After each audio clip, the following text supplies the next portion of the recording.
What's up, everybody? You know what it is, the Married at First Sight after show. So Danielle and Bobby are still tight-lipped. Amber her hair's falling out, and Tristan dresses up like a donut. Let's go, let's get it. You're tuned in to AfterBuzz TV, the ESPN of TV talk. Now, let the buzz begin.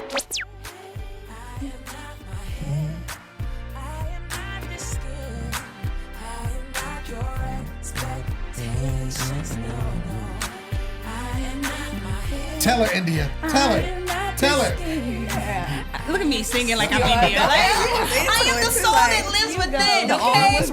Okay. Word to the entire Married at First Sight crew. You are the soul that lives within. This is message. This is message right here. Preach it.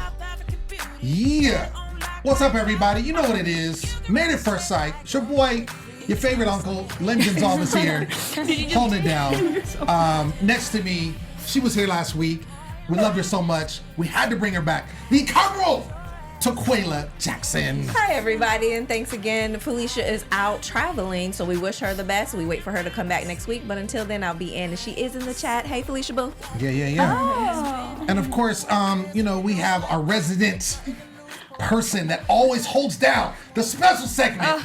Thelma and Danielle, 3 names, Guys, 1 person. I missed you so much last week. So much happened, so much drama. I'm going to give you a little bit of my touch from last week, but I'm so blessed to be here. I really missed you guys, and you did a wonderful job last week, too. We miss you, Felicia. See you soon, sis. Yes. And running this off, you know what it is, Miss Dancer Extraordinaire, Shannon O'Connor. Hey, whoa, put me on a pedestal here. Hey, I'm Shannon, and I'm excited to talk Married at First Sight.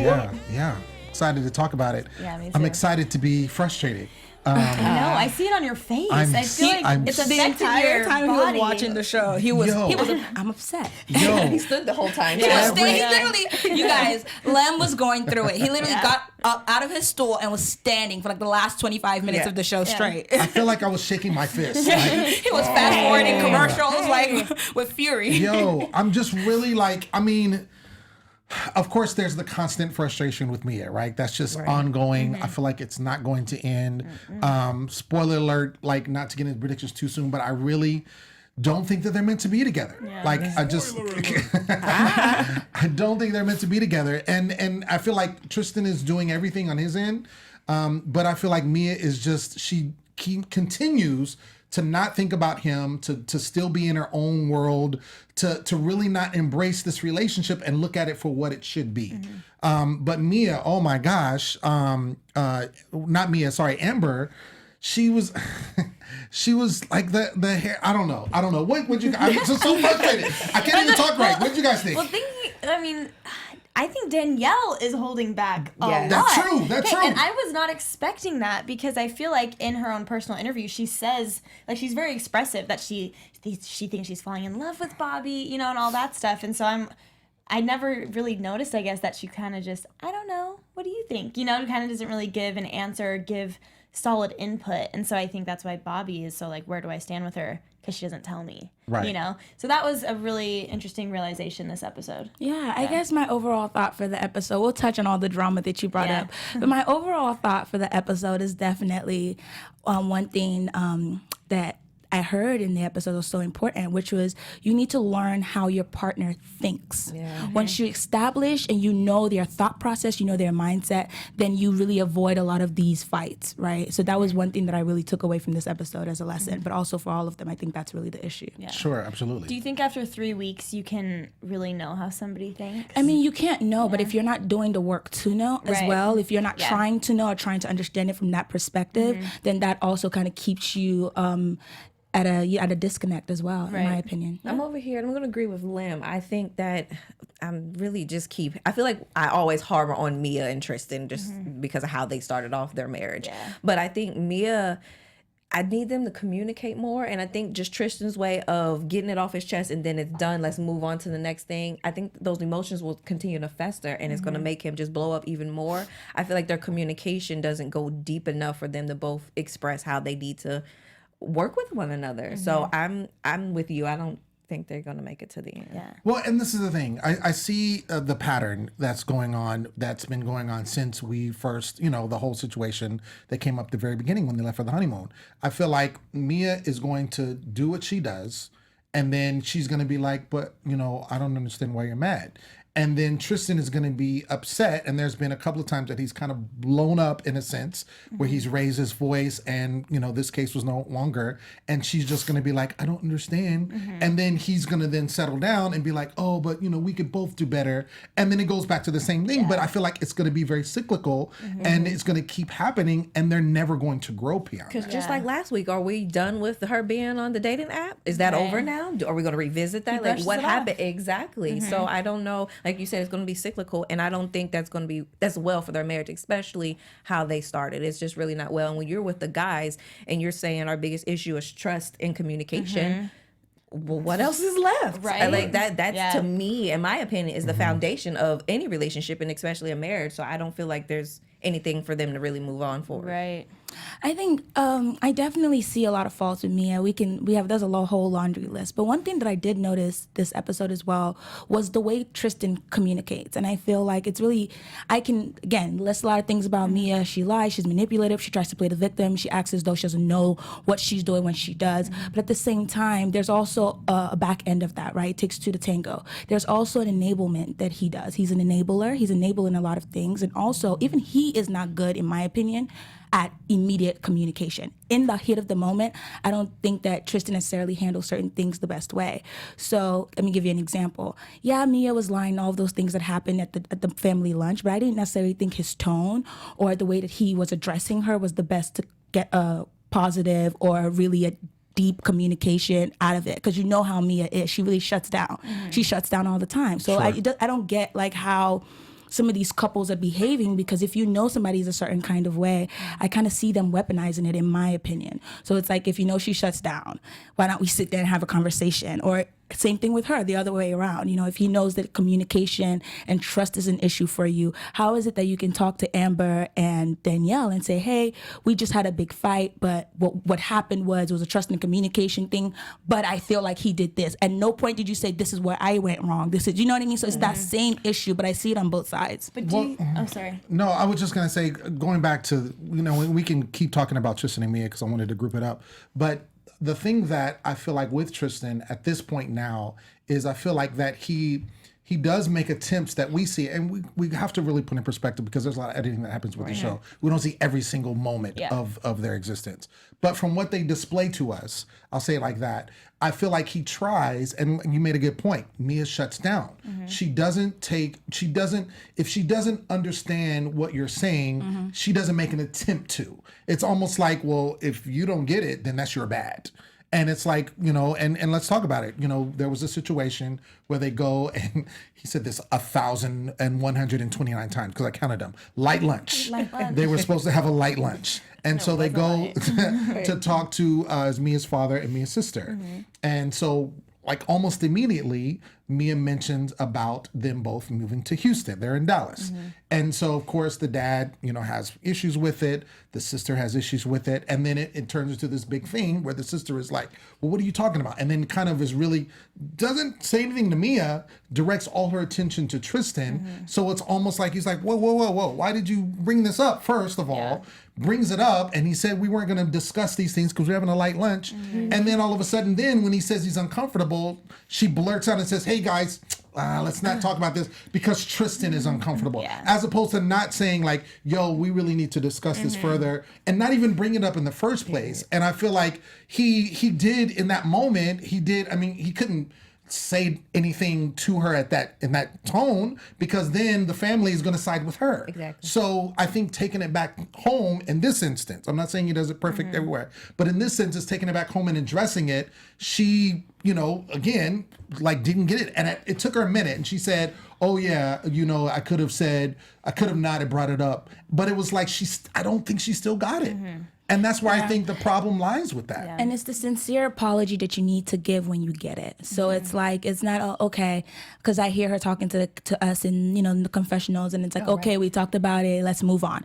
But I think moving on is so unhealthy, but it's also it's a learned behavior. When you come from certain backgrounds or families or friendships that you guys have issues and then you bury and you move on. There are people who get really good at doing that, right? And it's just a problem in itself. But I will say something about Tristan when he was at the brunch. I did think he tried to keep his cool, but body language says a lot. How are you sitting down in front of a girl's father, you're bending, you're putting your head down on the table? Like his entire body language said everything. But I'm not negating him. I also think was incredibly outrageous that she did not defend him immediately. Yeah. And I also feel as though it shouldn't have been a situation where your family even feels comfortable to talk to your fiance or to your husband that way, actually, because your dad is so Princess Mia, but girl, you just got out the pain, and I really need you to come back to reality with it. So I think 3 things were going on in that entire situation. Not only was Mia not being there for Tristan and not standing up for him, but she also shut down when her family was talking about it. Like,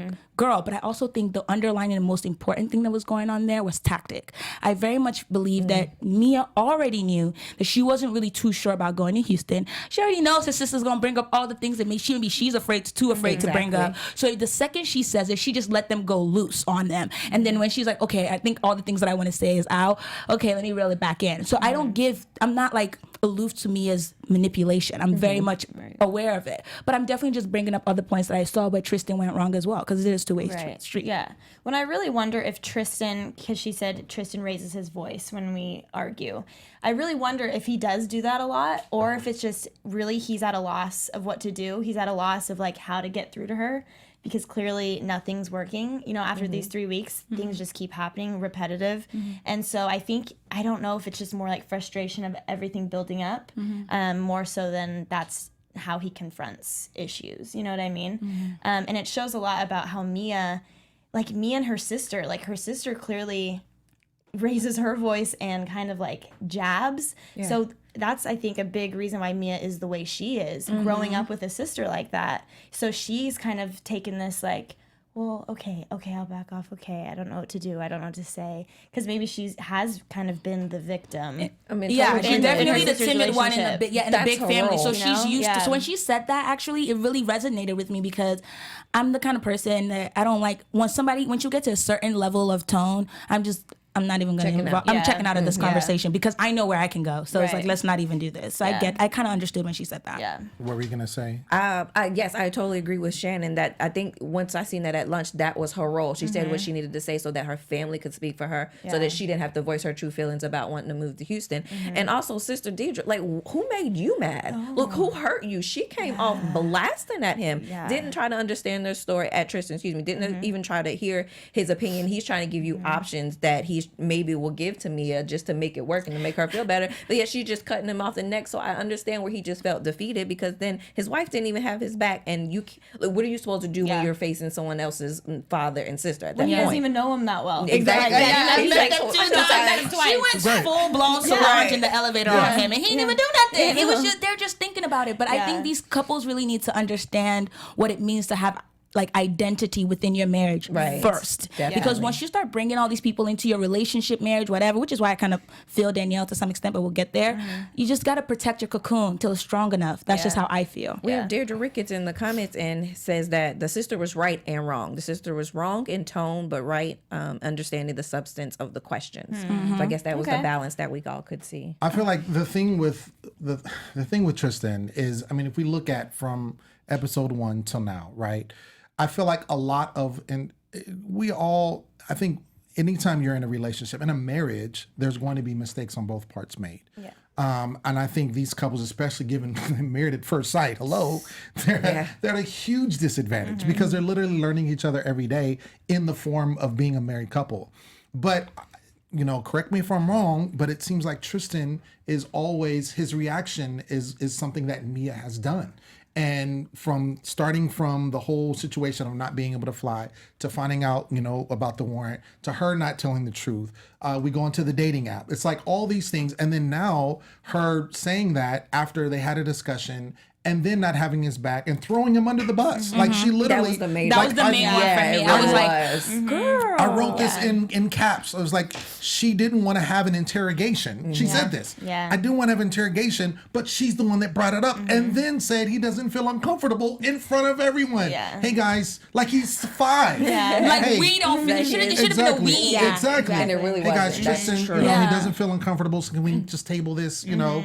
And it was just like, it was so frustrating. And again, and it's not like, I can understand where she goes like, you know what, that was my bad. I really didn't understand. He made a point, and I can't remember the exact thing he said, but it's almost like, to paraphrase, it's like a lack of common sense. It's tact. When he whispered, to Yeah, her. it's like she does not Yeah. understand basic tact, and it's like no one would do that. And I can understand being frustrated when you care about somebody. Yeah. You want to go forward with someone, and then they constantly are doing things where you're just like, wait, what? Like, I'm so blown away. You know what I mean? Yeah. I absolutely agree with you guys. Well, I thought you were gonna say something. Oh, no. Okay, yeah, I absolutely agree with you guys. But like, the most important thing that I'm really seeing from this is just like, I really cannot wait till Mia goes home and watches this season, and I really hope it resonates with her because, oh my goodness, I think like, you're giving her too much credit. You think? I Yes. really do. Guys, no, I don't. Ding, I ding, ding. honestly I don't think agree. so because we also had another person who really ruffled my feathers like a few seasons back. Sam, she was really like season 5, Okay. and she was, in my opinion, just terrible on the show. And when she got off the show, she even made a point to be like, "Listen, that really changed my entire life because me watching myself was Sam and Neil. So me watching myself on the show really showed me, wow, like, who do I think I am?" Yeah. And I feel like you need to have that moment, that wake up moment, because you can't sit here and call yourself an adult, but you're really just a full blown, you know what I mean? You're just going off a chronological order, not really a maturity level. I think the difference, though, just bringing it, because I remember that specifically, Sam was she was coming around towards the end of the situation. And if you remember, she wanted to stay together. And he was the one like, no. Yeah. And she ran out and blew up and just like cried. But she realized it. I feel like the difference between with her and Mia is that Mia just doesn't, it's common like principles. Yeah. It's like basic, like 101, like friendship 101, like peopling 101. It's like, you just don't do that. It's like, Peopling you know what I 101. mean? Anyway, we're going to move on. But before we do that, you have something to say. I have a special announcement. She does. Can we get a rewind and one more? She did it. She's the dancing machine, I'm telling you. Love it. Hey, AfterBuzzers, our network produces after shows for nearly all your favorite TV shows, from dramas, reality TV, sci-fi, and so much more. There is no network that works harder to serve television fans, but we need your help. We're asking that you please subscribe to one or more of our YouTube channels. By subscribing to our channel, YouTube will suggest content that's tailor-made just for you, and you, Thelma, you too. Thanks, girl. And you'll help AfterBuzz continue to grow. And if you're worried about those pesky notifications, I get it. Don't be, because they're optional. So hit that subscribe button now for this channel and check out our other AfterBuzz YouTube channels as well. Yeah, and let us know you did in the comments, and we'll thank you on air. For now, thank you for being the best fans and for helping us be the ESPN of TV Talk. Yeah.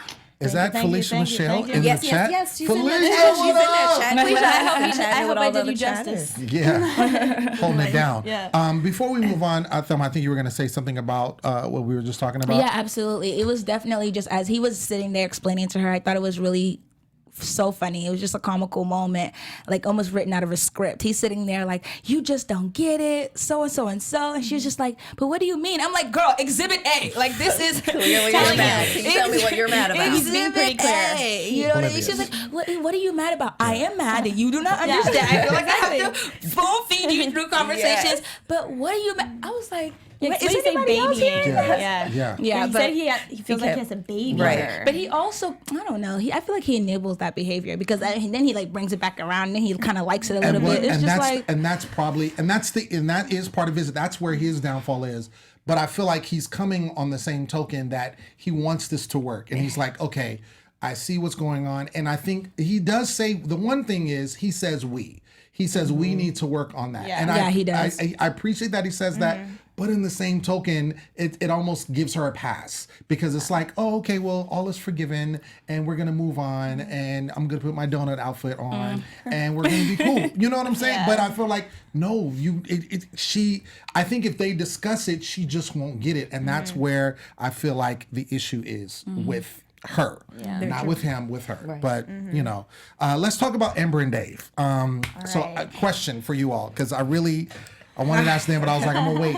So I really We're all like getting mentally conversation. Okay, so it comes up, right? So Amber's talking and they're out and she basically alludes to Dave that, you know, her hair is kind of falling out. And he's like, well, why? And he's like, well, I'm not naturally blonde, but, you know, I make my hair blonde. And so I think because of the treatment that I'm doing, it's making it fall out. And, you know, he's like, well, stop doing that because then your hair won't fall out. And she's like, oh, no. But, you know, I feel like I'm blonde on the inside. I feel more comfortable in blonde and I don't like my natural hair color. So that's there. So the question that I have for all of you, including Thelma, who's giving me these crazy eyes. Right. Wait, hold on. I'm asking a question. Is why did we know that, you know, Amber is insecure. And she said herself, right? So we're not saying anything we don't know or even agree on. But why what Dave said, why was that wrong? Go ahead. You're the one who has This is why Dave is wrong. I think that Amber definitely, we already talked about that, but I feel like they both have equally toxic behaviors. I think that a lot of times we focus on the women because their faults seem to be more loud, or they're painted with brighter strokes, bigger strokes. But I definitely notice a lot of issues with the men as well. Like Dave, for example, I feel like there are certain things that he does, in my opinion, that are condescending, you know, to some extent. And same way we're talking about knowing how your partner thinks. So if you know that your partner is insecure, why do you keep criticizing her? And then if you know that he's highly critical, why do you keep showing him your insecurities? So it's like you shouldn't feel comfortable enough to be like, oh yeah, man, my hair is whatever. But he's the one who brought it up and said, actually, I saw pictures of you on Facebook. You had dark hair, and I thought you looked really nice. Wonderful, but you are around. There's certain men who use little tactics like that, and for her, I'm not saying he might necessarily be doing it intentionally, but you don't know her history, you don't know her background with men, and there are a lot of people who are tactful in the way that they manipulate you. So it's not like, oh, take off all your makeup or shave your hair or change your hair color, but it's little comments, right? It's the little things, it's the power they know that they will towards you. So I don't think that in that situation he was necessarily trying to be hurtful. I think he was really just reacting to how it was, to what he saw. But I think that there are little things that Dave does, in my opinion, that he has done to kind of like show her, like, your vibes are real, you know what I mean? And she's not getting this just out of nowhere. Because even Pastor Kyle even asking you to rate your wife was extremely inappropriate, in my opinion. Rate your marriage, that's one thing, but rate your wife, and then knowing how she is to tell her 7.5, come on, like. Well, that was, we know he was well to that. So but I'm just using that as an example to bring it back to how he can do certain things that are condescending and not even see it at all. Then it's like when you go into this negative place, I ain't bring myself to the negative place, but I also get on her end as well. Like at the end of the day, you need to stand confident in who you are. Mm-hmm.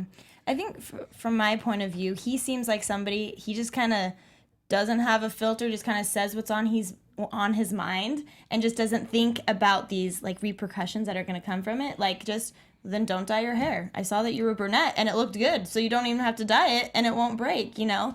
So for me, it doesn't seem that it's coming from like a bad place. To me, it just seems like something that's on his mind. He thinks it, so he says it. But now I feel like after talking to Dr. Jessica, he's realizing, okay, my words are having a bigger effect than I thought they were. But is he though? Because then he said another thing on the chariot. So well, see, now that was way less. That was way less. You guys are giving, like, I'm not aloof to the fact that Amber is clearly insecure. You know how I feel about it, and I really feel like, girl, you need to reel it back a little bit. Right. Even some of these things you don't show till later. Come on, but still, but he is doing some things to make her feel, to enable that insecurity. But something that's, I mean, obviously something that's small to me, like, oh, you wear too much perfume, I would brush it off. But for her, it's something bigger. But she's also learning, maybe I just need to brush off those little things that don't. It doesn't matter that much, but I mean, It's or hard. say it. So first thing, I don't think he was being criticized. I feel like if you're living with her and you can, or living with your mate and you see that their hair is falling out and you're asking a question why, it's a normal thing. Yeah. Well, why is your hair falling out? What's going on? She's like, oh, because the chemicals, whatever I need to do to keep it blonde. And then his thing, I thought maybe he was trying to help her motivate her self-esteem. Well, you look great as a brunette, and she already knows that he loves brunettes. So like, you should be brunette if it's making your hair fall out. Like, come on. I think, at least for me, changing up my hair is just, it makes me feel good. It makes me feel like a new person. I can walk out into the world and do what I need to do. But if it's caused, whatever I'm doing to my hair and it's causing it to fall out, I'm stopping it. So I feel like he would just think like that's the logical explanation, and I don't know why you're not there with me. So I don't think it was anything criticizing or controlling at that point. So when he was talking to her about that. I agree. Go ahead. Oh, okay. So secondly, they're coming for you in the chat. They say, watch out for sister's hair. And I did say, you did preface the conversation before then, but they're coming for you in the chat. Like, watch out. Stop talking about sister's hair. Felicia had your back, though. She said, you have sisters, so you know the deal. Yes. But and I just asked the question. I didn't say anybody was right or wrong. I just asked, why is what he said wrong? And then, because what he said was obviously wrong to her. Right. And I think it's also, again, it goes back to her insecurity, which it plays a lot in what she's doing. And like she said, because she gets defensive. Now, I don't know if she really, I think she's just defensive because she's insecure. I don't know about yet at this stage, it's because she's fallen more in like or in love with him. I don't know if it's there quite yet. But I think we go back to when he, the perfume comment, that's one thing where I was glad she was able to just to recognize it and be like, no, he didn't. And then let it go on. It didn't turn into this whole big argument like she normally would do. So I will give her credit for doing that. Yeah. And also it was something that maybe she should have just said to him, like, you know, that comment was like real foul, or that was really mean, or I didn't appreciate it. Maybe you could choose your words differently. And then he maybe would click in his mind like, oh, okay. Because that goes back to him just thinking whatever on his mind and just saying it without it. Because it all goes to tone and your choice of words. So I think that might have been better for them. Right. Because he does show that he does learn and he does listen, because he took her fantasy to heart, you know, and he put it into action. So I feel like he's making progress. This is the thing I think with Dave, and especially when it comes to someone like Amber who is insecure. I think he lacks. He's still learning how to talk to her. I think whatever he's saying, I think for the most part, I do agree with you that he can come off as condescending or even aloof. I think that's something that he's working on within the marriage. I think when he first got into the marriage, it was something like, he's like, we just going to, I'm who I am, and we just going to do this. And I think now he's understanding the type of person he's dealing with, and he's coming to that. I think when he said about the hair comment, I think he said it in the wrong way. I think him saying, if it's falling out, then just, leave it, I think in itself is not bad, but I think the way he said it, knowing how she feels, she already feels some kind of way because she knows he likes brunettes. So saying that is gonna set her off. Yeah. The comment about when they were in the carriage, the horse and carriage. And he says, man, it's kind of a little strong there. And then he could have said it another way, or not said it at all, and then just kept it to himself. But one of the things that I think was good for her, because they did talk to Dr. Jessica in between all of that. And, I think it was a good conversation. She said after, he said what he said and the music goes crazy, right? And then she's like, you know what? I had to take a second, think about it. And then afterwards, and then he made a comment about her lips, and the lipstick is like, oh, thanks. And she even said, this is the most romantic someone has done for me. Yeah. So it came back around. Yeah. But I think he does. The thing with him is he does need to watch how he talks to her. And he needs to use his words very carefully and use correct words with her. Have you ever dated someone or been in a relationship with a woman that you didn't like her hairstyle or her choice at that time? And if so, how did or would you handle it? Ooh. I'm so interested to hear this answer. Oh gosh, I didn't really think. That's a good question. I'll answer it next week because I have to really think. Okay. Because I'm scared of the chat, and I know they're relentless. Be yourself. And the panel. No, I'm joking. I'm joking. I'm joking. You gotta think about it. No, I'm joking. I really am. I'm a thug. Anyway, no, I think that, yes, I have dated someone that their hair wasn't my cup of tea. But the thing is, I chose to date them So I'm not, you know what I'm saying? It comes with it. So did I make any comments about it? No. If they ask me a question to say, hey, what do you think about my hair? Oh, okay, well, this is what I usually like. And it's usually something with short or long. Okay. I've dated women, I like women with longer hair. Like that's my preference. But someone with short hair is just fine. And I've dated women with short hair and they've asked like, what do you prefer? And I'm like, well, I prefer long hair, but I like you. I like you for who you are. I'm dating you. I'm not dating your hair per se. Your hair is just an extension of who you are. No pun intended. So that's how I handle that situation. Okay.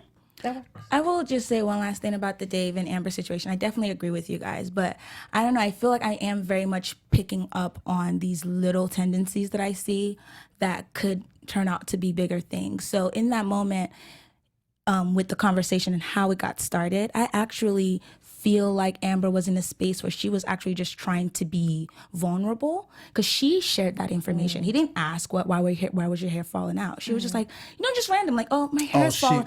She brought it up. You know what I'm saying? And then he was like, okay, why? And it's that little things of wanting to have that level of vulnerability and you don't feel judged because of it. So it's like, it's really more about the things you don't say. Or even like, for example, this fantasy that he did such a great job with, her fantasy was a Viking. Everything about him, in my opinion, comes, and then when you heard him talk about it, he did the fantasy that he felt was appropriate for her. I agree with you on that. He did what he felt was good for her. How are you going to decide my fantasy for me? And then when she brought up I'm noticing. Perhaps I'm speaking with too much. Perhaps I'm speaking with too much emphasis. And he said, I'm just being honest because I felt as though there are little things I see. I'm watching the feed and I'm watching Twitter and everyone is ragging on Amber. I don't disagree that she can work on her insecurities, but she's not coming out of nowhere with this. I know how energies feel. You're women, you know how that feels. Everybody has that insecure moment. But if you don't feel safe around who you're with, which is why I thought that question was so important. How can I make you feel safer in this marriage? Because if I don't feel safe to just tell you like just little things, are you gonna be like, oh, my nails are coming up. Oh yeah, I think those nails. Just like it's unnecessary. Like don't weaponize my insecurities. That's one thing that I really hate. And people do things like that. You're honest with them about something, and then they use it against you later. So it's really touchy. That's all. I don't think you're alone. And thank you for your passion, because I've read a lot of comments, and the commenters are saying, like from YouTube and the chat and everything, that we are, I guess, maybe not we, if I can be included in the panel now, my family. You are family. We're crazy because they all think Dave is manipulative, controlling, and passive aggressive. He is. And not as patient, thoughtful, and attentive as Amber may have described him earlier today. So I thought that was an eye-opener for me. And I see, maybe it was more this episode, but I do see where you're coming from as well as the other commenters, because it is just like you said, it's just the little intricacies. And if you've dealt with manipulative people, then you know how to spot it out in other people. So I do agree. And thank you for your passion. But microaggressions is what I meant. But yes, absolutely. Because it's a very fine line. I'm not disagreeing with Amber, but I definitely think it's a very touchy situation, and they just need to figure out how they can both get better versus she goes to a negative place. Sure. No, I don't think that's all it is. Absolutely. Before we get into Danielle and Bobby, I want to go into special segment. Special segment time. Segment, guys. And the funny thing about it is we did the fishbowl exercise in this episode. Yeah. So let's shake it up and see what's in here. Yeah. All right. What's going on? All right. We got special segment music. We do. Okay. So this is a true or false question. Okay. 40 to 50% of marriages in the United States divorce, but that rate is much lower among those who remarry. Say the question again. Yeah. 40 to 50% of marriages in the United States end in divorce, but that rate is much lower among those who remarry. Rate is true. So I think it's 40. Yep. Yeah, I think it's true. I think it's Much true. lower? Yeah, I think it's lower. You guys are all wrong. It's false. It's higher among really? those who remarry. That's because they didn't learn the first time. They didn't learn the first time, or they didn't do no self-reflection, or they were one of those people who just jumped into the next marriage, or they have such a relationship with divorce that it's not a big deal to them, that it's like, that's why you see people have 2, 3, 4 marriages. Yeah. That really blew me away. I misunderstood the question. I thought it was they get married and then they remarry their own spouses again. No, just get remarried in Different. general. Oh, yeah. yeah, I would have answered differently. See, I thought you'd learn the Yeah. first time. So Yeah. then I thought the second No. time No, would be I like, wouldn't. this is I it. was like, I was with Yeah. you. Yeah, I Should we don't do think another so. one? No, we no, don't no, have no, time. no. Okay, so we have to get to Danielle and Bobby. All right. Yes. So Danielle and Bobby. They're faking the funk. I mean, they are. They're faking the funk. They're not. I don't think being truthful with each other. And I think the other couples see it. I think we as the audience sees it. What do you guys think?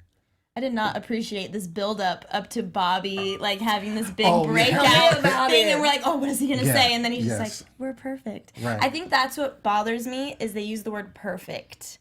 I think that that kind of irks me because it's like it's obviously not perfect. Like nothing is perfect. You as people are not perfect. So I think there is something hiding in there, but I mean, it has been 3 weeks, so people can be happy with 3 weeks of kind of not playing house because it's more serious than that. But I mean, if they're just both kind of to them or not to themselves, like not very expressive on camera at least, then who's to say that it doesn't feel perfect to them? I don't know. That's a good point. I think I see that two ways because I've kind of dated people. As you guys can tell, I have a bit of a personality. So, so I've dated people where it's like they have, they're really chill but chill to a fault where there's not, you don't have anything, you're not contributing. And sometimes I see that with Danielle and I'm just like, what do you have to say? Like, jump in, give me some passion, give me something to care about. What do you love? But then I had to kind of change my tune in the way that I was thinking about her when she made the comment about Amber and Mia and saying that, I'm just going to kind of keep things to myself. I understand that to an extent, very much so, because when you come into a new relationship, people always kind of make the mistake of sharing everything, sharing fights, sharing this, sharing that. And I'm not big on that at all, especially when you're trying to build that cocoon of who you guys are as a couple and what your identity is as a marriage. So I'm okay with it, but it doesn't make me I was just a little like, girl, I need more from you. If you want to keep it for later, that's fine, but I need more.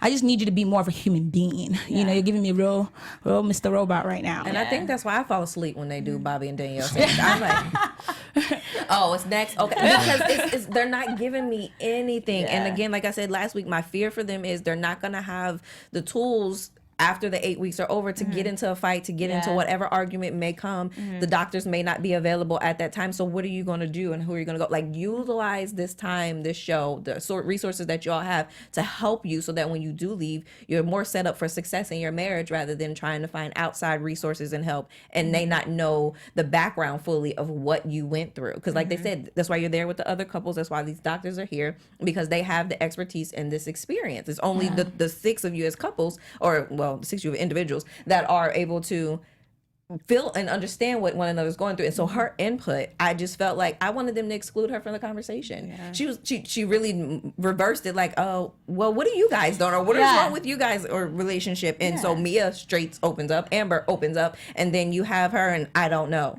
Come on, you have more words in your vocabulary than I don't know. And if I hear it one more time, I'm just gonna have to mute you. Well, period. if it's so great, tell us one big why thing it's so you're great, doing. like Bobby did, right? That would have been true. Give us a tip then, but she couldn't do that either. That's So, why I always interesting. equate when I talk about them that they're like teenagers, because it's like they're still in that puppy love and they're like, no, nothing's wrong. And I feel like the fear of them as time past the 8 weeks, I think they'll get past the 8 weeks. I think they'll stay together. But I'm talking about 8 months or even, 2 years when something hardship comes of some sort, whether it's, God forbid, a death in the family or financial disparity or something, that's when they're going to crumble because they haven't really built anything on a foundation. And I feel like everything is very surface with them. Even the whole, the fantasy, like, oh, you're like jeans and t-shirts. And she Okay, puts on, let that boy's fantasy go. He's just I mean, but I get it, but it was just like the fantasy. Come on now, come on. I guess, I don't know, to me, when I think fantasy, I'm thinking like sexual, sensual, intimate, like, and for him though, I'll give Bobby credit. He said it's just someone just out running their errands in a baseball cap, and that's cool for him, which is great. But I didn't. It was just whack. I was like, what? This is what you're saying? I think I do. This is what's it. I went to sleep. Okay. Yeah. I'm not disagreeing with y'all. There's a little bit of, snooze fest going on over there. But I will say this. Bobby and Danielle, in my opinion, know themselves pretty well from what I've seen, because I went back and I kind of watched their matchmaking special at the beginning of that episode, and they were very honest about exactly what they want. Not just like, oh, I want somebody who's spiritual, or no, I'm down to the T. So when you hear somebody who knows himself well enough to be like, look, I'm a country boy, I love somebody who can dress up, but this is what it is, and you have somebody that they're okay with having a simple life, then maybe that's just what they want. Whereas you have some couples like Dave or Amber, who Dave pretty much told them a lot of things that were false, in my opinion. Like, you weren't really thorough about what you wanted in a woman. Same thing with Tristan. A lot of your things were shallow, pretty basic level. So now I think in this relationship, you're now finding out like, oh, I should have been like, I want somebody who can communicate in this certain kind of way, because you didn't even know it. Yeah. Whereas Danielle and Bobby were actually down to the T, like very much like, this is what I want, this is what I want. The things that I didn't want was the age thing, and he worked on that. And even though they have an age difference, she still allows him to take the lead, and he doesn't feel emasculated or anything. So I think that's why we see so much chillness when it comes to them, because in new relationships, rapping is just, sometimes it is that easy, feels good for a while, and then when that real fight comes, you know what you have, so you're basing your fight, and the tools you have is how long we've had. For sure. All right, so we got news and gossip real quick. Let's go into that. Let's do it, everybody. Okay, so this is news that broke today. They just announced it. So Ashley and Anthony from season 5, they are preggers. Yay. So there's the cute little pic. Oh, yes, I remember them. Yeah, so they're love pregnant. that. So I don't know if you guys remember, like on their season, they did want kiddos, and they both wanted a family, but they couldn't agree on when. There it is. If you couldn't see.